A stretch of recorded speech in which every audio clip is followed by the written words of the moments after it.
সাতঘড়িয়া কবরস্থান মসজিদ মুন্সিগঞ্জ জেলার লৌহজং উপজেলার ঐতিহ্যবাহী ধর্মীয় স্থাপনার মধ্যে সাতঘড়িয়া কবরস্থান মসজিদ একটি বিশেষ উল্লেখযোগ্য নাম। স্থানীয়ভাবে এই মসজিদটি শুধু নামাজ আদায়ের স্থান নয়, বরং একটি সামাজিক ও ধর্মীয় কেন্দ্র হিসেবেও গুরুত্বপূর্ণ ভূমিকা পালন করছে। মসজিদটি লৌহজং উপজেলার মাওয়া মুন্সিগঞ্জ মহাসড়কের পাশে অবস্থিত। সহজ যোগাযোগ ব্যবস্থার কারণে স্থানীয় মুসল্লিদের পাশাপাশি ভ্রমণকারী বা দূরদূরান্তের মানুষও এখানে নামাজ আদায় করতে আসেন। মসজিদের পাশেই কবরস্থান থাকায় এটি ধর্মীয়ভাবে আরও তাৎপর্যপূর্ণ হয়ে উঠেছে। নতুন ভবন নির্মাণ 2021 সালের 26 মার্চ বাংলাদেশের স্বাধীনতা সুবর্ণ জয়ন্তী উপলক্ষে মসজিদের নতুন ভবন উদ্বোধন করা হয়।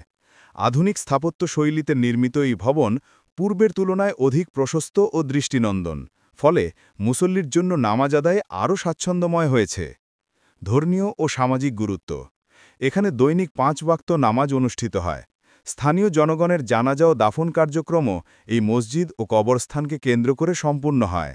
ধর্মীয় অনুষ্ঠান, মিলাদ মাহফিল, কোরআন তেলাওয়াত প্রতিযোগিতার ইত্যাদির আয়োজন হয়। স্থানীয় সমাজে ঐক্য ও ভ্রাতৃত্ব বজায় রাখতে মসজিদটির অবদান গুরুত্বপূর্ণ। ভবিষ্যৎ সম্ভাবনা যদি সঠিকভাবে সংরক্ষণ ও রক্ষণাবেক্ষণ করা হয়, তাহলে সাতঘড়িয়া কবরস্থান মসজিদ একটি আঞ্চলিক ঐতিহাসিক নিদর্শন হিসেবেও প্রতিষ্ঠিত হতে পারে।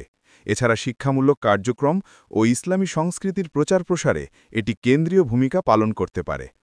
মুন্সিগঞ্জের আরও সুন্দর সুন্দর ভিডিও পেতে আমাদের পেজটি ফলো দিয়ে সাথেই